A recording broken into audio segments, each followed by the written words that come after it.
ಲೇ, ನಮ್ಮ ಗುರುಗಳು ಎಂಥ ಅತ್ಯದ್ಭುತವಾದ ಸೂತ್ರಗಳು, ರಹಸ್ಯಗಳು, ತಂತ್ರಗಳು, ಯುಕ್ತಿಯನ್ನು ಹೇಳ್ಕೊಡೋರು ಅಂತಂದರೆ ನಿಜವಾಗಲೂ ಅದನ್ನೆಲ್ಲ ಎಲ್ಲರೂ ಕೂಡ ಫಾಲೋ ಮಾಡಿದ್ರೆ ಖಂಡಿತವಾಗ್ಲೂ ಅವ್ರ ಜೀವನ ರೂಪಾಂತರಣಗೊಳ್ಳುತ್ತೆ ಕಣ.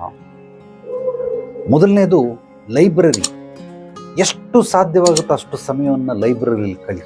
ನಿನ್ನ ಕೆಲಸ ಕಾರ್ಯಗಳನ್ನೆಲ್ಲ ಮುಗಿಸಿ ಉಳಿದಂತಹ ಸಮಯ ಪೂರ್ತಿ ದಿನ ಎಲ್ಲ ಕುಂತ್ಕೊಳ್ಳೋದ್ರಿಂದ ಏನು ಪ್ರಯೋಜನ ಇಲ್ಲ. ಕೆಲಸ ಕಾರ್ಯಗಳನ್ನು ಮಾಡಿ ಹೆಚ್ಚಿನ ಸಮಯ ಲೈಬ್ರರಿಯಲ್ಲಿ ಕಳಿ.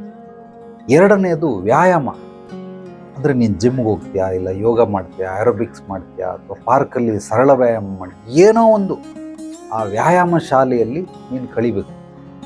ಇದೂ ಅಷ್ಟೇ, ದಿನ ಎಲ್ಲ ಮಾಡಿದ್ರೆ ಏನು ಪ್ರಯೋಜನ ಇಲ್ಲ. ಅಟ್ಲೀಸ್ಟ್ ಈ 24 ಗಂಟೆಯಲ್ಲಿ ದೇಹದ ಆರೋಗ್ಯಕ್ಕೋಸ್ಕರ 100 ವರ್ಷ ಬದುಕುವಂಥ ಈ ದೇಹಕ್ಕೆ ದಿನಕ್ಕೆ 1 ಗಂಟೆನಾದರೂ ಮಿನಿಮಮ್ ಕೊಡಲಿಲ್ಲ ಅಂತಂದರೆ ಒಬ್ಬ ವ್ಯಕ್ತಿ ಖಂಡಿತವಾಗ್ಲೂ ಅವ್ನು 100 ವರ್ಷ ಬದುಕೋದಕ್ಕೆ ಅರ್ಹನೇ ಅಲ್ಲ.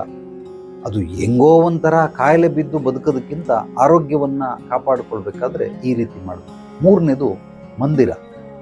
ಅಂದರೆ ಎಲ್ಲೆಲ್ಲಿ ದೇವಸ್ಥಾನಗಳಿದೆ ಆ ದೇವಸ್ಥಾನದಲ್ಲಿ ನೀನು ಹೆಚ್ಚಿನ ಸಮಯವನ್ನು ಕಳೆಯೋದಕ್ಕೆ ಪ್ರಯತ್ನ ಪಡು.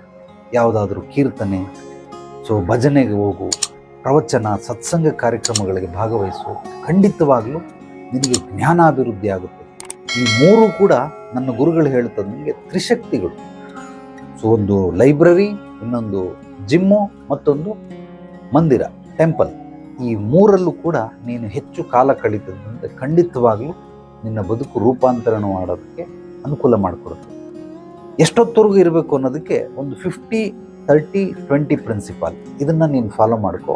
ಆ 20 ಇದೆಯಲ್ಲ, 20% ಅಷ್ಟು ನಿನ್ನ ದಿನನಿತ್ಯದ ಸಮಯ, ಬೆಳಿಗ್ಗೆ ಎದ್ದಾಗಲಿಂದ ರಾತ್ರಿ ಮಲಗೋವರೆಗೂ ಆ ಸಮಯವನ್ನು 3 ಭಾಗಗಳನ್ನಾಗಿ ಮಾಡಿದ್ರೆ 50% ನಿನ್ನ ಸಂಪಾದನೆಗೋಸ್ಕರ, ದುಡಿಮೆಗೋಸ್ಕರ ಮಾಡೋವಂಥದ್ದು. ಇನ್ನು 30% ಸ್ವಲ್ಪ ಫ್ಯಾಮಿಲಿ, ಸ್ನೇಹಿತರು, ನಿನ್ನ ಹವ್ಯಾಸಗಳಿಗೆ ಅದಕ್ಕೋಸ್ಕರ ಮಾಡೋವಂಥದ್ದು. ಇನ್ನು 20% ನೀನು ಈ ರೀತಿ 3 ಕಡೆ ತ್ರಿಶಕ್ತಿಗಳನ್ನು ಭೇಟಿ ಮಾಡ್ಕೊಂಡು ಬಂದರೆ ಅತ್ಯದ್ಭುತವಾದ ಜೀವನ ಪ್ರಾಪ್ತಿಯಾಗುತ್ತೆ. ನಾನು ಹೇಳೋದನ್ನು ಹೆಚ್ಚಾಗಿ ಮನನ ಮಾಡು.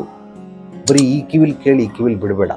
ಯಾವುದನ್ನ ನಾವು ಆಲಿಸ್ತೀರಿ ಅದೆಲ್ಲವೂ ಮನಮಸ್ತಿಷ್ಕದಲ್ಲಿ ರೆಕಾರ್ಡ್ ಆಗುತ್ತೆ. ಆದ್ದರಿಂದ ನಾನು ಹೇಳೋದನ್ನು ಗಮನ ಕೊಟ್ಟು ಆಲಿಸಿ ಮನನ ಮಾಡು. ಮನನ ಮಾಡಿದಾಗ, ರಿವೈಸ್ ಮಾಡಿದಾಗ ಮತ್ತಷ್ಟು ಆಳಕ್ಕೆ ಇಳಿಯೋದಕ್ಕೆ ಅನುಕೂಲ ಆಗುತ್ತೆ.